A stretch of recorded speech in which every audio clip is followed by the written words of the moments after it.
Hello, good morning, everybody. I am K.S. Murari. Welcome to all of you at GS K.S. Murari GS. आज मैं आप लोगों के साथ फिर से आज के नए एपिसोड में 1857 ईस्वी की क्रांति या फिर विद्रोह के कारण पर चर्चा करूंगा। 1857 ईस्वी की क्रांति का कोई एक कारण नहीं है, बल्कि कई कारण हैं। 1857 ईस्वी का विद्रोह ब्रिटिश शासन के समक्ष अब तक उत्पन्न चुनौतियों में सबसे गंभीर चुनौती ब्रिटिश के सामने प्रस्तुत हुआ था। भले ही इस विद्रोह का दमन ब्रिटिश के द्वारा कर दिया गया, लेकिन इसका प्रभाव काफी दूरगामी साबित हुआ। पहले हम 1857 के महाविद्रोह के कारणों की चर्चा करेंगे। इस विद्रोह का कोई एक कारण, जैसा कि मैंने पहले भी बता रहा हूं कि इस विद्रोह का कोई एक कारण नहीं था, बल्कि एक से अधिक कारणों के योग से यह विद्रोह प्रस्फुटित हुआ था। इस संदर्भ में कहा जा सकता है कि 1857 ईस्वी की क्रांति या फिर 1857 ईस्वी का विद्रोह के विद्रोह का जो कारण है वह कारकों की असमानता और हितों की सहभागिता थे। कारण अलग अलग थे, लेकिन इस कारण के साथ जितने भी जगहों पर जो नेतृत्व प्रदान किया गया विद्रोह के संदर्भ में, उन विद्रोहियों का लक्ष्य एक ही था, ब्रिटिश साम्राज्य के खिलाफ संघर्ष। और कारण अलग अलग था, सबको अपना अपना हित था, चाहे वो अवध का नवाब हो या फिर झांसी की रानी लक्ष्मीबाई हो या फिर कानपुर में नाना साहब हो या फिर ब्रिटिश सत्ता के ब्रिटिश औपनिवेशिक शासन काल में जब मुगल साम्राज्य पंगु होने लगा तो वहाँ मुगल सम्राट बहादुर शाह जफर का भी अपना हित था। तो इन्हीं सब संदर्भों को देखते हुए हम लोग चर्चा करेंगे और विभिन्न आयामों पर 1857 ईस्वी की क्रांति के कारणों के विभिन्न आयामों पर चर्चा करेंगे, जिसमें राजनीतिक, प्रशासनिक, आर्थिक, सामाजिक व सांस्कृतिक, सैनिक और तात्कालिक कारण बहुत सारी परिस्थितियां बनी हुई थी। लेकिन उस समय वैसी परिस्थितियां में एक तात्कालिक कारण उभर कर सामने आता है जो क्रांति को जन्म दे देता है। तो आइए सबसे पहले हम राजनीतिक कारणों पर चर्चा करते हैं। राजनीतिक, पॉलिटिकल कॉज। सबसे पहले एक छोटी सी बात और देख लो, चूंकि जिस समय 1857 ईस्वी की क्रांति चल रहा था तो उसमें इंग्लैंड के प्रधानमंत्री लॉर्ड पाल्मस्टन हुआ करते थे। इंग्लैंड के प्रधानमंत्री, कभी कभी फैक्ट में पूछता है, इंग्लैंड का पीएम जो था वो लॉर्ड पाल्मस्टन।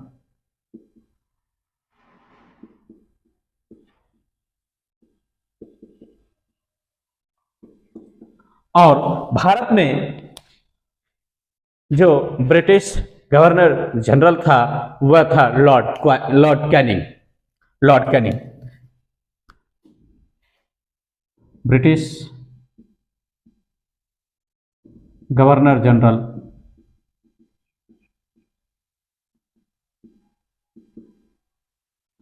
भारत में जो था वह लॉर्ड कैनिंग था। भारत ब्रिटिश गवर्नर जनरल 1857 ईस्वी के दौरान लॉर्ड कैनिंग था। 1856 में आए थे, इससे पहले लॉर्ड डलहौजी था। खैर, इन सब बातों पर हम लोग आगे फिर से चर्चा करेंगे। आइए राजनीतिक कारण के संदर्भ में देखते हैं। तो 1857 ईस्वी की क्रांति से पहले 1856 ईस्वी तक जो है लॉर्ड डलहौजी भारत में गवर्नर जनरल बनकर आया था। 1848 ईस्वी में 1856 ईस्वी तक रहा और उस गवर्नर जनरल लॉर्ड डलहौजी के शासनकाल में कुछ ऐसी राजनीतिक कदम उठाया गया ब्रिटिश औपनिवेशिक सत्ता के द्वारा। परिणाम स्वरूप 1857 ईस्वी में क्रांति उभर कर सामने आता है। इस संदर्भ में डॉक्ट्रिन ऑफ लैप्स, जो लॉर्ड डलहौजी की थ्योरी थी, डॉक्ट्रिन ऑफ लैप्स यानी राज्य का व्यक्तिगत सिद्धांत यानी हड़प नीति या फिर विलय नीति। तो डलहौजी का डलहौजी का जो है doctrine of lapse, doctrine of lapse यानी हड़प नीति कहे इसको, या हड़प नीति कहे, या विलय नीति कहे, या फिर व्यक्तिगत सिद्धांत, राज्य का व्यक्तिगत सिद्धांत।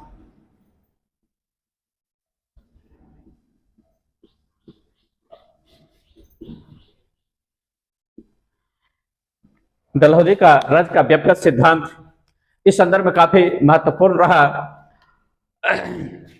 1856 ईस्वी में जो है अवध को कुशासन के आरोप में ब्रिटिश प्रांत में शामिल कर लिया गया।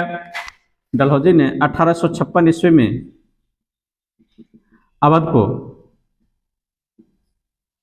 ब्रिटिश प्रांत में शामिल कर लिया, जिससे अंग्रेजी सेना में जो शामिल अवध के सैनिकों में व्यापक असंतोष उभर कर सामने आया। दूसरी बात कि इसी दौरान बाजीराव द्वितीय के पेंशन को समाप्त करने की घोषणा कर दिया गया, और बाजीराव द्वितीय का जो एडॉप्टेड सन था यानी दत्तक पुत्र था नाना साहब, जिसको धोतू पंत जिसका वास्तविक नाम था, तो धोतू पंत को भी पेंशन से बंद कर दिया गया और उसको पेशवा मानने से डलहौजी ने इनकार कर दिया। तो इस कारण से जो है 1857 ईस्वी में जो है सो विद्रोह उभर कर सामने आया। साथ ही साथ इसके अलावे झांसी में भी विद्रोह उभरा, राजनीतिक कारण ही था। झांसी में विद्रोह उभरने का कारण था कि वहां का जो शासक था गंगाधर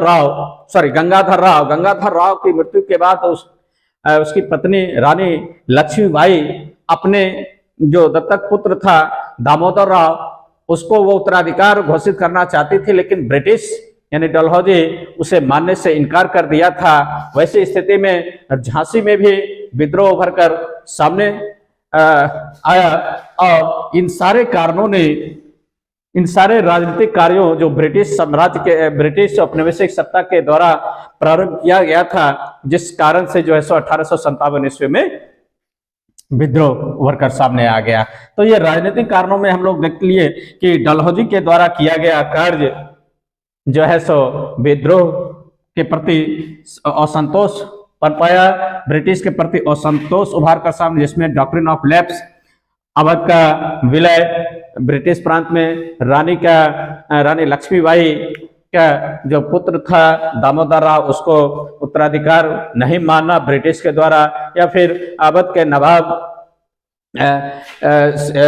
नवाब वाजिद अली का जो बेगम है हजरत महल, उसने भी अपना विद्रोह कर दिया इसके प्रति, क्योंकि उसके जो अवध का जो नवाब था वाजिद अली शाह, उसको सत्ता से पदच्युत कर दिया गया था। तो इन सब कारणों से जो है सो ब्रिटिश के खिलाफ एक असंतोष उभर कर सामने आया। परिणाम स्वरूप भारतीय शासकों के प्रति अंग्रेजों के दृष्टिकोण में जो बदलाव आया था, जिस कारण से 1857 ईस्वी की क्रांति उभर कर सामने आई। दूसरा संदर्भ हम लोग प्रशासनिक देखते हैं। प्रशासनिक कारण, चूंकि ब्रिटिश औपनिवेशिक शासनकाल के दौरान कई प्रशासनिक संदर्भ उभर कर सामने आया, जो 1857 ईस्वी की क्रांति को उभारने में मदद पहुंचाया। इस संदर्भ में फौजदारी और दीवानी कानून जो है वह विद्रोह की पृष्ठभूमि तैयार किया। फौजदारी और दीवानी कानून, दीवानी कानून, फौजदारी और दीवानी कानून ने 1857 ईस्वी के विद्रोह की पृष्ठभूमि को तैयार किया। ब्रिटिश शासन की विदेशी प्रकृति भी इस आंदोलन को प्रस्फुटित करने का काम किया। इस संदर्भ में विशेष रूप से रैयतवारी और महलवारी व्यवस्था ने जमींदारों और मध्यस्थों के बीच जो है सो एक अंतर्बंध उभर कर सामने लाया।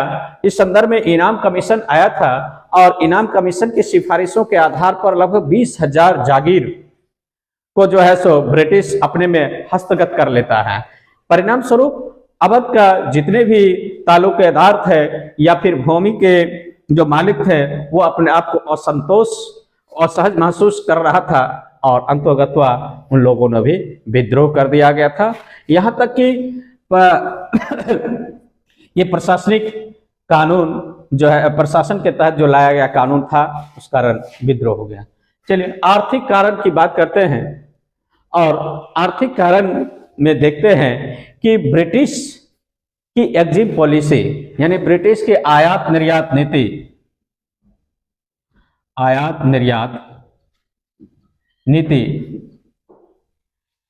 1857 ईस्वी के विद्रोह के संदर्भ में भी एक महत्वपूर्ण कारण था। आयात निर्यात नीति के तहत ब्रिटिश आयात शुल्क को कम कर दिया गया और निर्यात शुल्क को बढ़ा दिया था, जिस कारण से भारत में जो निर्मित वस्तु होता था वह विदेशी बाजारों में नहीं जा पाता था, उसका निर्यात शुल्क अधिक लगता था, जिस कारण से हस्तशिल्प का विनाश हुआ, शिल्पी वर्ग में असंतोष हुआ और आयात शुल्क में कमी कर दिया, जिस कारण से ब्रिटिश निर्मित वस्तु जो था वह भारत में सस्ता हो गया था। परिणाम स्वरूप भारतीय बाजार में ब्रिटिश वस्तुओं की बहुतायत हो गई।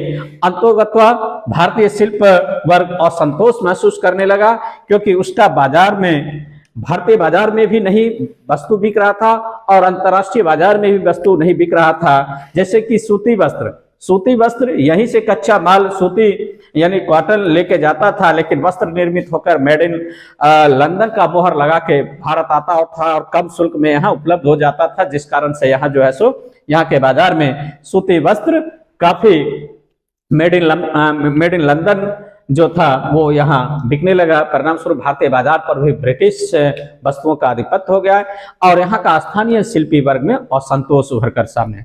दूसरी बात कि आर्थिक संदर्भ में देखते थे कि उस समय दादनी प्रथा थी और दादनी प्रथा के तहत जो है सो शिल्पी वर्ग जो है वो एडवांस लोन लेता था और एडवांस लोन लेने के संदर्भ में उसे व्हाइट पेपर पर जो है वो अंगूठे का निशान लगा लिया जाता था और अधिक ब्याज पर वह ऋण लेता था। इसमें मध्यस्थों यानी गुमस्ता की भूमिका काफी महत्वपूर्ण थी और जब शिल्पी वर्ग का सामान जब अंतर्राष्ट्रीय बाजार में नहीं बिकता था, कर्ज नहीं चुका पाता था, वैसी स्थिति में उसे अंग भंग दंड का सजा दी जाती थी। इस कारण से यह आर्थिक संदर्भ भी 1857 ईस्वी में शिल्पी वर्गों को के प्रति भी असंतोष को जन्म दिया। यहाँ तक कि आर्थिक संदर्भ में एक महत्वपूर्ण बात थी कि जो 1793 ईस्वी में जो आया था जमींदारी व्यवस्था यानी इस्तेमारी व्यवस्था लॉर्ड कॉर्नवालिस के द्वारा लाया गया था, तो उस समय से जो चली आ रही यह जो जमींदारी व्यवस्था थी, उस जमींदारी व्यवस्था में जब सूर्यास्त कानून था और सूर्यास्त कानून के तहत जब जमींदार लगान जमा नहीं करता था तो उसकी जमींदारी नीलाम कर दी जाती थी और वैसी स्थिति में जब जमींदारी नीलाम होती थी तो नए जमींदार वर्ग जो आए थे, जो पूंजीपति हुआ करता था, साहूकार हुआ करता था और पूंजीपति और साहूकार मनमाने ढंग से किसानों से और जमींदारों से कर वसूल करता था, जिस कारण से स्थानीय स्तर पर किसान और जमींदारों के प्रति ब्रिटिश औपनिवेशिक शासन के खिलाफ असंतोष उभरकर सामने आता है। इन सारे आर्थिक नियमों के कारण भारत में 1857 ईस्वी की क्रांति उभरकर सामने आती है। सामाजिक सांस्कृतिक संदर्भ जब देखते हैं, सामाजिक सांस्कृतिक संदर्भ जब देखते हैं तो 1813 ईस्वी का जब चार्टर एक्ट प्रस्तुत किया गया था, उसमें ईसाई मिशनरियों का प्रवेश भारत में होता है और ईसाई मिशनरियों का प्रवेश जब भारत में होता है तो वो भारत में सामाजिक धार्मिक सुधार आंदोलन के तहत जो है सो भारतीय सांस्कृतिक पर चोट पहुंचाता है, भारतीय संस्कृति पर चोट पहुंचाता है। दूसरी बात, इसमें एक तरफ यह कहा गया था कि 1813 के चार्टर एक्ट में कि भारतीयों के सामाजिक सांस्कृतिक मामलों में ब्रिटिश कोई हस्तक्षेप नहीं करेगा, यानी हस्तक्षेप की नीति को त्याग देगा। लेकिन दूसरी ओर जब जब ईसाई मिशनरी प्रवेश करता है तो भारतीय संस्कृतियों पर अपना दबदबा कायम करता है। परिणाम स्वरूप भारत में जो सांस्कृतिक विरासत थी उस पर चोट पहुंचा।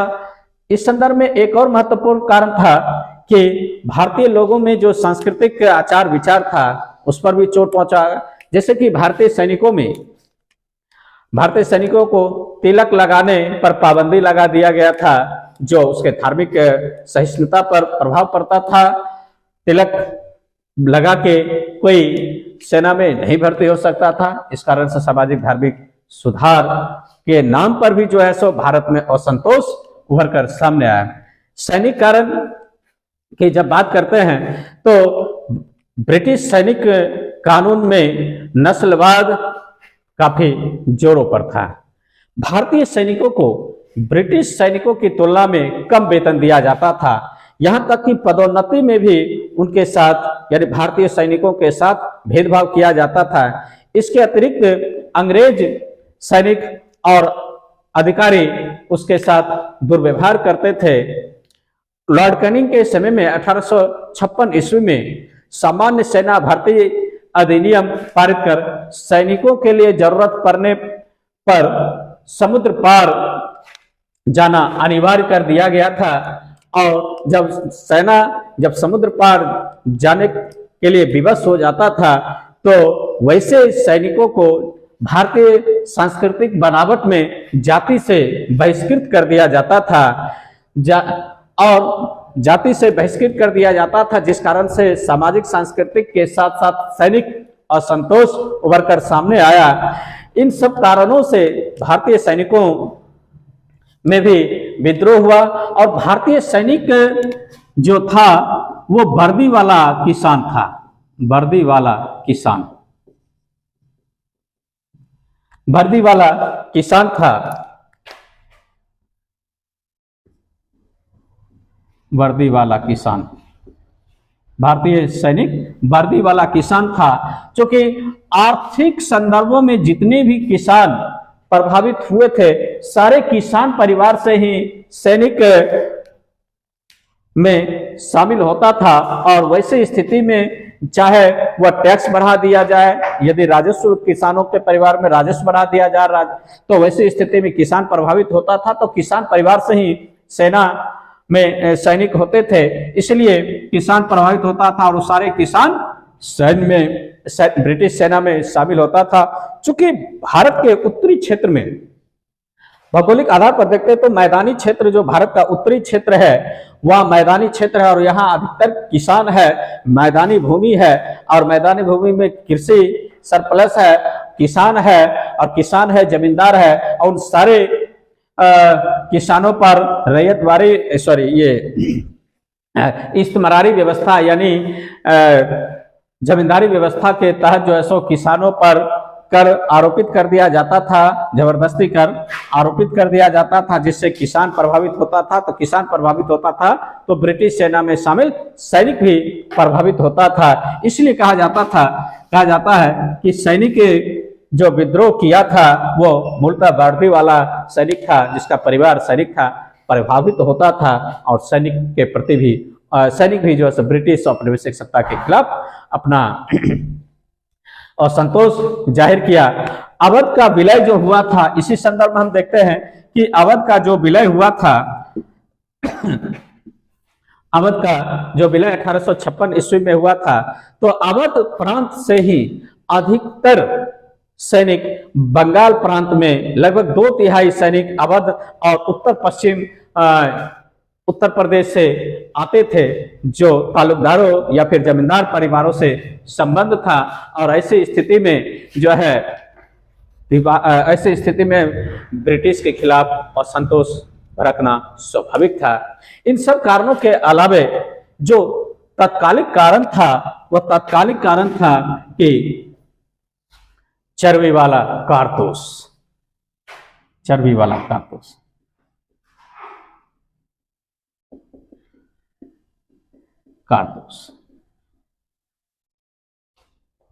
चर्बी वाला कारतूस 1857 ईस्वी के विद्रोह की चिंगारी चर्बी वाले कारतूस के इस्तेमाल के विरोध में उठी और शीघ्र ही उसने व्यापक स्वरूप प्राप्त कर लिया। उस समय सेना में पुराने जो बंदूक थे, ब्राउन बेस बंदूक उसको कहते हैं, तो ब्राउन बैस बंदूक के स्थान पर नया बंदूक एनफील्ड राइफल का प्रयोग प्रारंभ होता था। और एनफील्ड राइफल का जो प्रयोग प्रारंभ हुआ तो उस एनफील्ड राइफल में कहा जाता था कि उसमें कारतूस भरने के लिए उसको दांत से खोला जाता था, और दांत से खोला जो जाता था उस कारतूस में गाय और सुअर की चर्बी उसमें लगा रहता था। और इस तरह का या अफवाह रहे या जो भी रियलिटी रहे, तो चर्बी वाला कारतूस में गाय और सुअर का चर्बी मिला रहने के कारण जो है सो भारतीय सैनिकों में असंतोष पनपा, क्योंकि जो सैनिक था या तो हिंदू था या तो फिर मुस्लिम था, तो दोनों समुदाय के सैनिकों को चर्बी वाले कारतूस का प्रयोग करने में असहज महसूस होता था, क्योंकि उससे उसका धर्म भ्रष्ट समझा जाता था। गाय से हिंदू, सुअर से मुस्लिम, इस तरह से दोनों समुदाय के जो सैनिक था वह चर्बी वाले कारतूस का प्रयोग करने से मना कर दिया। जो यह एक तात्कालिक कारण उभर कर सामने आया, और यह तात्कालिक कारण इसलिए उभर कर सामने आया क्योंकि इस चर्बी वाले कारतूस का प्रयोग करने से मना करने वाला सबसे पहला व्यक्ति मंगल पांडे था। जो मंगल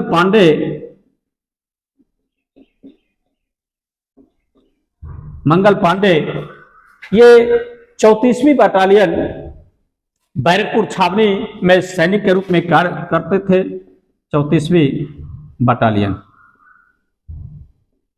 बैरकपुर छावनी में, बैरकपुर छावनी का 34वीं बटालियन में मंगल पांडे ने इस चर्बी वाले कारतूस का प्रयोग करने से मना कर दिया और अपने सीनियर लेफ्टिनेंट कर्नल बा की आज्ञा का अवहेलना किया।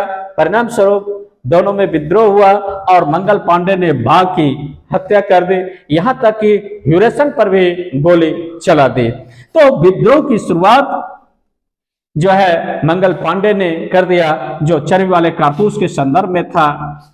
और दूसरी ओर मुस्लिम सैनिक भी इसको साथ दिया और अंतोगत्वा तात्कालिक कारण के संदर्भ में 1857 ईस्वी की क्रांति निकल पड़ी, विद्रोह प्रारंभ हो गया। और इस विद्रोह 1857 ईस्वी के विद्रोह के प्रतीक के रूप में कमल का फूल और चपाती यानी रोटी को शामिल किया। कमल एवं रोटी,